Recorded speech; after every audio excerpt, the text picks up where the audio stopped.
Hello there and welcome back to my channel, and as you can see from the title, in this video I'm going to talk about the book called Making Peace with Depression by Sarah Rayner.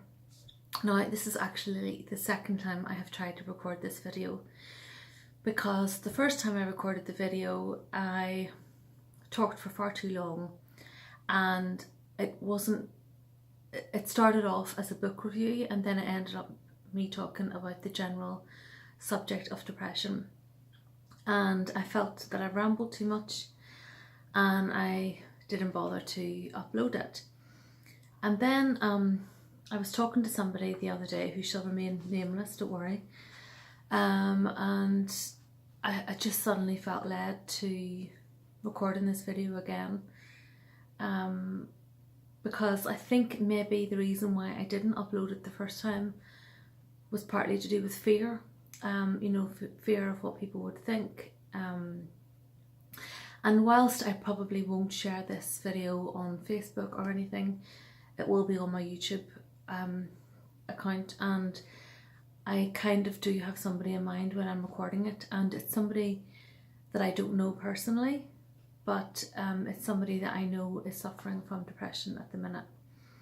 And so if I can in any way share my experience of depression and how I got through it, then it may be of help to this other person. So the book that I read is called Making Peace with Depression. Now I'm going to show you this booklet, and this booklet actually came with as a download with an audiobook. I'm sort of more into listening to audiobooks than reading paperbacks, and I was really pleased to see that this booklet came with the audiobook. And it's a really lovely booklet because it's kind of just loads of pictures, and the pictures all relate to what the author is talking about and kind of explains things really well. And the author is Sarah Rayner, and she has published several fictional books, and then she's doing this series called Making Peace with, and there's Making Peace with Depression or Anxiety or Menopause. So because I have suffered with depression in the past, I've had several bouts of it in my time, I downloaded this one, and it's actually written by three authors. One is Sarah Rayner, who is an author and who has suffered from depression herself, so she's got the personal experience of it. A doctor, and another author called Kate Harrison, who is also the person who implemented the 5-2 diet plan, and she has some experience of depression as well. So what I will say firstly about this book is that I like the way it is such a practical guide, and it's written by two people who have experienced depression and one doctor. So it's people that have got the experience, they know what they're talking about, and it feels like a very kind of down-to-earth practical book, as if it's a friend giving you, some good advice. It doesn't feel in any way sort of theoretical or heavy or anything like that. So it starts off by talking a little bit about the symptoms of depression. Certainly, a big one for me was isolating, not wanting to meet up with people, not wanting to go places. And I mean, depression is kind of sometimes described as like a black dog, but when I was suffering depression, it didn't really feel like a black dog. It more felt like just nothing, just this real nothingness, this real numbness and real apathy.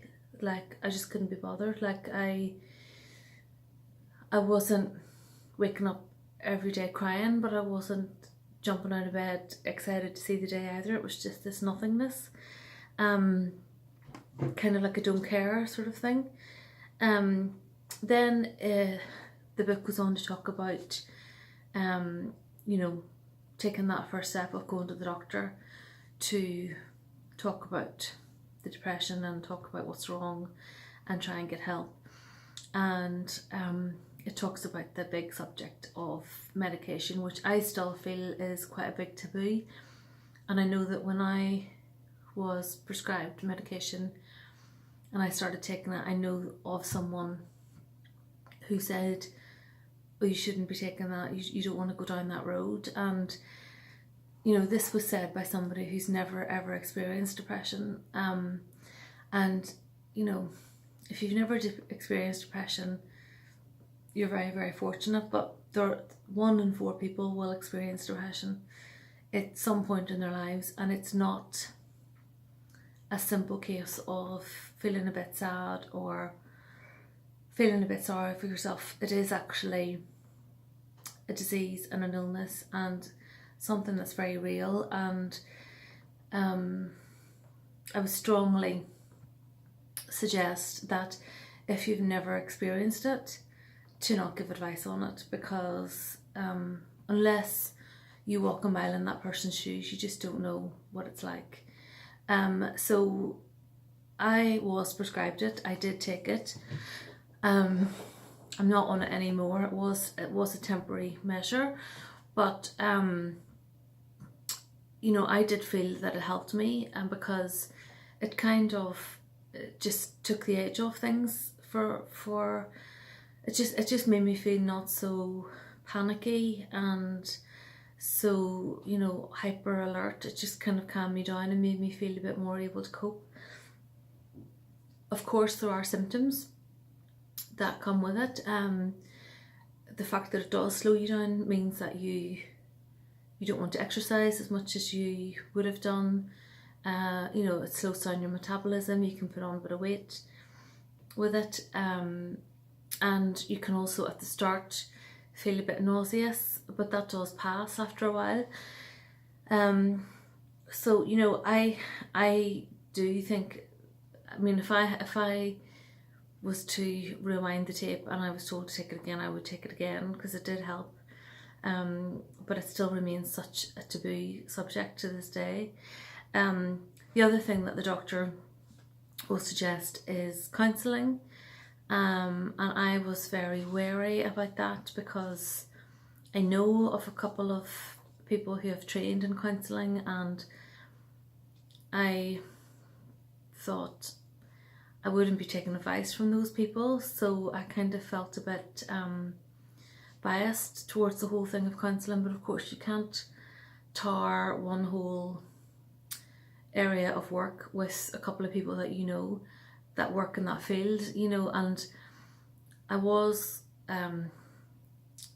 you know, given a counsellor to go to, and thankfully she was very, very good. Now, in saying that, every time I tried to talk about something, she would whip out this worksheet and start saying, oh, you should read this and you should read that. And I actually said to her one day, look, please stop giving me things to read, or I just want you to listen. I just want you to let me finish what I'm saying and listen. And I'm grateful that we had that kind of working relationship, that I could say that to her, because otherwise I think I probably would have just left that day and not went back. But she took on board what I was saying, and she did start to really listen, and we did start to get to the bottom of what it was that was actually bothering me, what the trigger was, and talk about it and try to and you know, come to a solution or come to some kind of resolution around it. So I did find it very helpful. Another thing that was brought up in this book was this thing about, you know, going for a walk. And I lost count of the amount of times that somebody said to me, oh, you should go for a walk. And let me tell you, when you're depressed, the last thing you want to do is go for a walk. And it just wasn't, I just didn't want to, and I just didn't want to, and I didn't.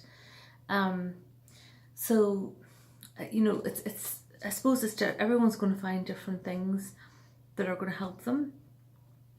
But I did not. I just didn't see how a 20-minute walk was going to help anything. The other thing that it talks about in the book is panic attacks, and this is a really interesting one, because if you go somewhere and you have a panic attack and you feel like you can't breathe and you feel like the walls are closing in on you and you feel like you just need to get away. It's a very, very scary feeling. But then what's even more dangerous is that when you get away from that situation and you get back home again, then your head says to you, oh, I better not go to that place again in case I get a panic attack. So then you start to insulate yourself even more because you're worried that situation is going to repeat itself. And I was very fortunate in the fact that I had a couple of close friends that I was able to talk to about my panic attacks, and they said to me, look, okay, we're going to go to this place tonight, and if you get a panic attack, don't worry about it, just give me the nod and we'll step outside, we'll get into the car, we'll have a talk, and if you want to go home, you can go home. Or if you get through it and you're okay, then fine. And knowing that I had that get out clause really helped, because it took the pressure off. So then the next time I would go to the same place and I'd say to myself, okay, well, if I do get a panic attack, it doesn't matter because so-and-so says we can go straight away. And there were one or two times where it did happen again and I did step outside. But then after a while I realised, oh, actually that hasn't happened in quite a while. And so kind of knowing that you're giving yourself the get out clause takes the pressure off that happening again. The other thing that I can say that helped me massively during that time is that when you're in the middle of a depression, you feel like it's never going to end. You feel like you're at the bottom of this mountain, and at the very, very top of the mountain is feeling happy and feeling okay, and you wonder how you're ever going to get there. And it feels like such a long, hard slog. And for me, what I did was I just told myself, right, just for today, I'm going to be really easy on myself. I'm going to be really kind to myself. What can I do for myself today that makes me feel okay? You know, is it going to be like a pampering bath? You know, if there's quite a stressful day at work coming up, you know, what am I going to do? What am I going to look forward to tonight to ease the pressure? Like a nice bath or something nice to eat. Trying to get to bed early. Or sometimes it's stepping away from people or situations which are too stressful or too draining, and it's learning to say no to things, and it's learning to put boundaries around yourself. So for example, if you are meeting up with somebody and every time you come away from them you feel drained or you feel annoyed or you feel stressed around them, then it's learning to say no. And actually I have to say that was probably one of the most positive things to come out of depression, because really all I think depression is a way of telling you that your mind is really tired and that your body's really tired and that your mind needs to take a break and that you're taking too much on and your mind is just bogged down with the pressure and the stress and whatever. And so depression is kind of like a warning sign to tell you to just slow right down. And so there becomes a great freedom of learning how to really look after yourself and really learn how to be easy on yourself and learn what your boundaries are and what you can take on and what you can't take on. And realising at the end of the day, who cares? You know what I mean? At the end of the day, who cares what other people think? Who cares if someone's saying, oh, she didn't come and meet up with me, or she didn't do this, or she didn't do... Who cares? Because the next day they'll be on to something else, whereas you're the one who is susceptible to depression and you're the one that needs to look after yourself. So I think that when you come through depression and you come out the other side, you start to have a different perception and a different perception of your life, because you realise to yourself, without sounding too melodramatic, but you realise to yourself, I might never have gotten through that.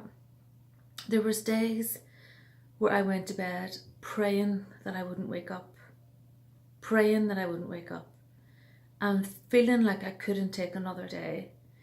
And so when you go through something that awful and you come out the other side, you sort of have this sense of perspective of thinking, I might not have gotten through that. So therefore, today is a new day, and really, what does it matter about what so-and-so thinks, or what does it matter if I do such and such, because I might never have been here and I might not have got through it.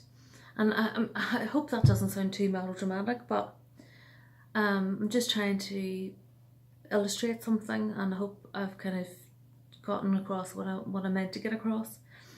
The other thing is trying to remember that depression is a bit like, you know, the way like if you've got a broken leg and you need to rest your leg, and you need to put it up, and you need to not run on it and not walk on it and be easy with it. It's exactly the same with your mind. You know, you have a broken mind. You need to rest up. You need to take it easy. You need to say no to things. You need to take the stress off yourself, and you need to just relax, you know. I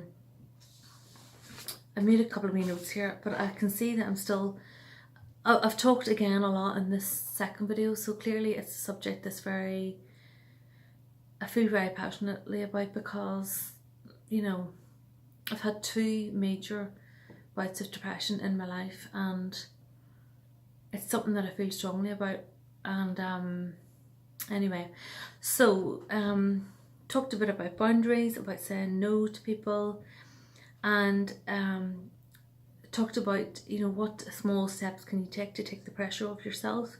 And then also it's trying to find out what is triggering you. What is it that is making you depressed? And it's different, of course, for everyone. And I was talking to somebody a couple of weeks ago, and he had suffered a very severe bout of depression to the point of breakdown. And in his case, it was that he'd taken on too much of everything, too much work, too much family commitments, too much everything. With me, probably the opposite.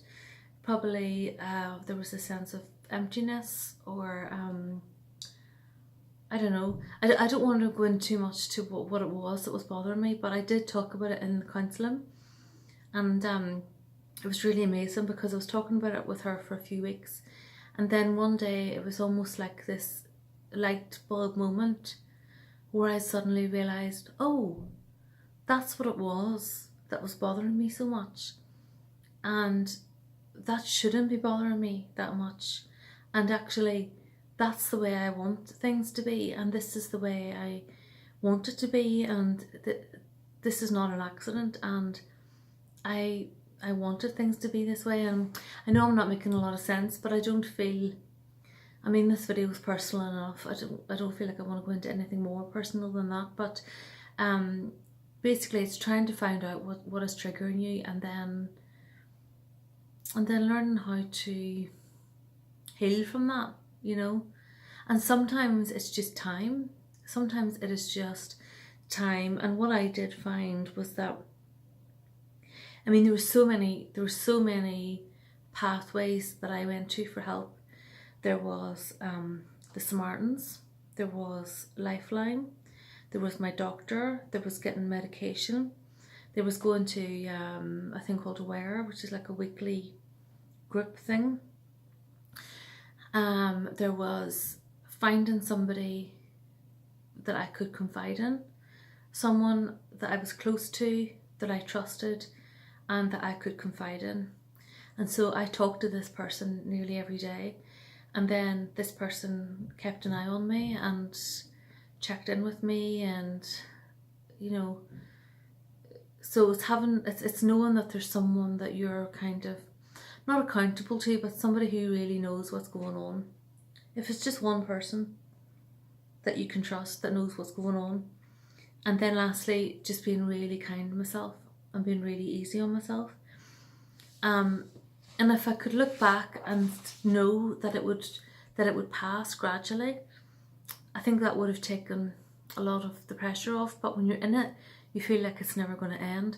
But what I found was that I'd say to myself, okay, well, what'll I do today? What is the bare minimum that I have to do today? You know, and then what nice thing can I do for myself? So when you break it down into one day is manageable. So then all the one days add up, and suddenly time starts to pass, and suddenly things don't feel as raw or as painful as they used to feel. And then suddenly you start to notice small changes, like tiny things. Like, so for example, one day I noticed that I fancied going out for a walk, that it was a nice autumn day, and I fancied taking a short walk and just feeling, you know, just kicking the leaves underfoot. And that was it, just a short walk and then home again. And that was a sign. That was like, oh, that's different, you know. And that was it for that day, just one small thing. And then I was kind of noticing that actually I wanted to go out, and I really wanted to go and see a certain play because it was about something that really interested me, or I really wanted to go on a night out and have a chat and socialise, or, you know, and those little things are little kind of wake up calls to make you realise, oh, actually I'm starting to feel okay here. And then more days go by, and then you suddenly think, actually, yeah, I'm doing okay. You know, I'm not skipping up and down, running around Belfast going yeehaw, but I feel okay in myself. You know, I don't feel depressed. I'm not going to bed at night praying that I don't wake up. I feel alright. And I'll just finish on this. There were a few things that really helped me through as well, and it's going to be different for everybody. But for me, my cat was a major thing. My cat Snowy, because every time I looked at that cat, I kind of thought, well, one, I just love my cat so much. He's just so gorgeous and so adorable. But I kept telling myself, you know, what would happen if I wasn't here? You know, how would he cope? I don't want him moving in with somebody else. I know that he wouldn't like it. I know he wouldn't like living with somebody else as much as he likes living with me. I know he's happy here and comfortable, and I don't want him living anywhere else. I want to look after him. And I suppose having something that's dependent on you helps you through. And also for me, reading was a big thing now, listening to audiobooks, because when I listened to other, you know, stories, it took me out of my head a bit, and so I was thinking about something else. Then, because I was enjoying the audiobook so much, I was wanting to write, and so then my interest for writing came back. And so it's going to be different for everyone. Like, so for example, for somebody else, well, for Marion Keys, it was baking. Baking helped her. For someone else, it was gardening. You know, it could be different for anyone. And you know, I'll just finish on this. And if you are watching, I mean, obviously, if you've clicked on this, you either, one, have experienced depression, two, maybe have a loved one who's going through it at the moment, or three, you're in the pit of it at the moment.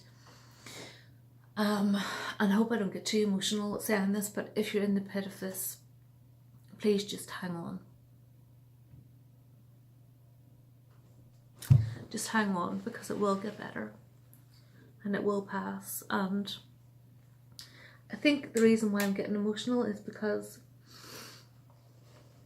I know of somebody who's going to be watching this who is suffering at the minute, and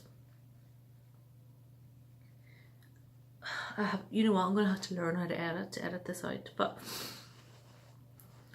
I know of someone who is suffering at the minute, and my heart goes out to that person because I know what it's like. And all I will say is that it's just your mind playing tricks. It's your mind playing tricks with you, and that if you just hang on another day, it will get better. It will get better, and it will lift. And one day you'll just realise that you feel okay again. And it's a horrible thing to suffer, but that's all I'll say. Oh, I need to learn my editing skills. Over and out.